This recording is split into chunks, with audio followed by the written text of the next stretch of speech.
Streaming live on WFLA Now. Powered by 1-800-ASK-GARY.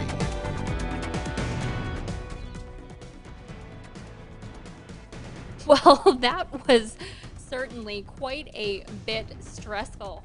But thankfully, the Tampa Bay Buccaneers came back for a win against the Giants. Daisy Root here by Gabrielle Shirley. Gabrielle, it's been a while since we've been together, so it's nice to see you. Really appreciate you being here on the program post-game for the Tampa Bay Buccaneers game.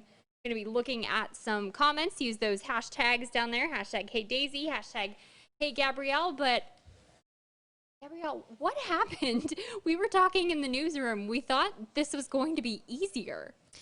Yeah, I, in my wildest dreams, could not have guessed that this game would go this way. The Buccaneers were trailing the Giants 14-6 at halftime.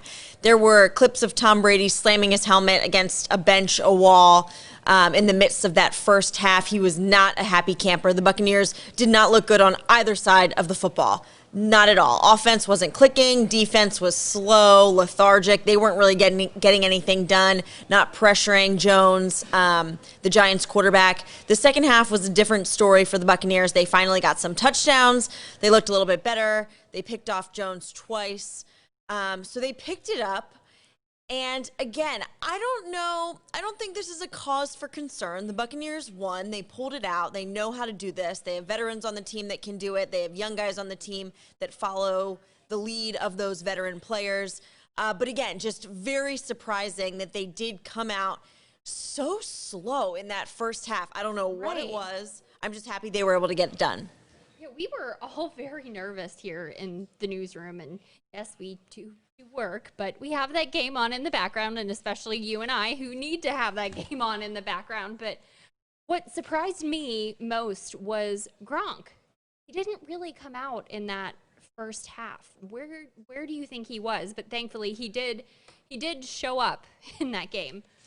Yeah, Rob Gronkowski is he's never a non-factor, but he flies a little bit under the radar because he is used, and this was a joke earlier in the season that he was a quote-unquote blocking tight end. Not entirely true. He does do a lot of blocking, and he does big things for the team that you wouldn't necessarily pick up unless you were really keying in on where Rob Gronkowski was on the field, what he was doing play after play. But he ended up having 4 catches for 41 yards and a touchdown, obviously. Yes. So he came up big for this team, which, again, he's always capable of doing. It's just a matter of if he's utilized, if he's targeted. He's always doing something. Does he fly under the radar, or is he getting those touchdown passes? And yes, he got one tonight, and that was huge for this team.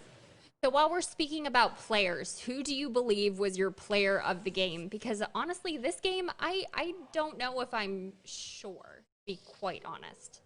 Yeah, you know what? I was so unimpressed in the beginning. I mean, this team I didn't even recognize them. I did not recognize them. They were coming off that win against the Raiders where they scored 45 points, something like that. Yes. Where they were just dominant.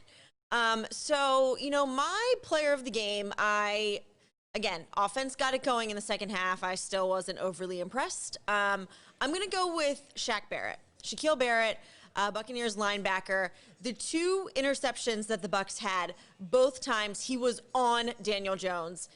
Within seconds of sacking him, Jones threw it away under pressure, and the Bucs were able to pick him off. So I think he started all of that havoc out there on the field for the Buccaneers on defense, creating these turnovers, which then sparked the offense. And we saw what they were able to do in that second half. So Shaquille Barrett is going to be my player of the game here against the Giants. Gabrielle, we are getting some comments here from viewers that we've seen before. WFLA top fan Joy Matthews. Joy, thank you so much for joining us. It's good to see you. Hashtag Hey Gabrielle. My boy TB12 didn't have the best game, but thankfully we pulled it out. That's what happens when you have a winner at the helm. We get a win even when we might not deserve it. Hashtag Go Bucs. Do you believe we deserve this win? And this is another question I have written down for you, which I actually can't take credit for. It's from our fantastic producer, Rob Pandolfino. Do you believe they would have won this game last season? No. but I don't think the game necessarily would have gone this way. I feel that perhaps the Bucs might have started off fairly well. Maybe some big splash plays, Winston to Evans. But I feel that they would have perhaps just blown it eventually. You know how Jameis Winston was the interception king. Not saying that the Giants' defense was phenomenal, but they were able to control the Bucs, at least in that first half. So perhaps they would have been able to wreak some havoc, create some turnovers, and then the Giants got very close to tying this game at the end. Perhaps they would have been able to pull off a win, maybe even in regulation. No, so if it was the last year's team for the Tampa Bay Buccaneers, I don't think they would have won this game. They have had some heartbreaking games against the Giants, losing to them last year as well. But yes, I feel that it would have been a repeat. I think the Buccaneers were able to pull this off because of the leadership that they have, the veteran leadership, and just they were able to chip away. Things were not going well. Tom Brady showed his frustration there on the sidelines, but he was able to pull it off with his team, with the defense. So it was a good team win, even if it was a little sloppy in the beginning. More comments coming through, folks. We really appreciate it. Use those comments down there. Hashtag Hey Daisy, hashtag Hey Gabrielle.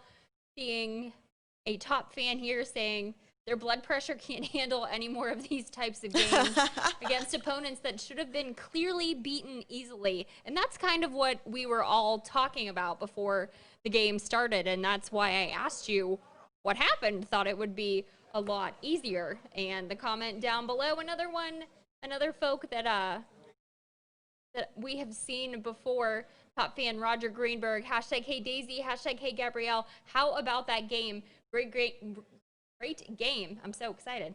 Great game for the Buccaneers. Hashtag Go Bucs. Hashtag Bring on the Saints. You know, yes, it got, I don't know if exciting is even the right word, because I was stressed out, plus annoyed that they were just allowing the Giants to convert. The Giants converted, at least 2 4th downs on that last drive, where Daniel Jones was under pressure and he just managed to connect with his receivers. Great plays. I'm not taking that away from them.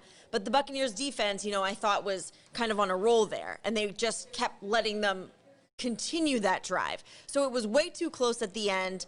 But like we have said, in this game, the Buccaneers offense, it took them a while to get going. The defense was a little bit hot and cold.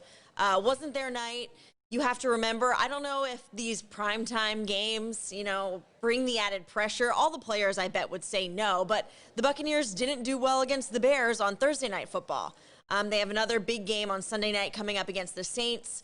So hopefully they will be able to come out stronger. But these games that have the heightened audience, the heightened appeal, advertisements, whatever you want to call it, primetime games, they haven't been doing so well. One final question, Gabrielle. Actually, I wrote this down, and he is the player of the game for me. Brady to Evans for the TD. You could not have scripted it better. Beautiful is what you tweeted. And it's in our game blog that's live now on WFLA.com. That was such a good catch. Mike Evans is probably my player of the game. Is that your play of the game, do you think? Because I think that was mine.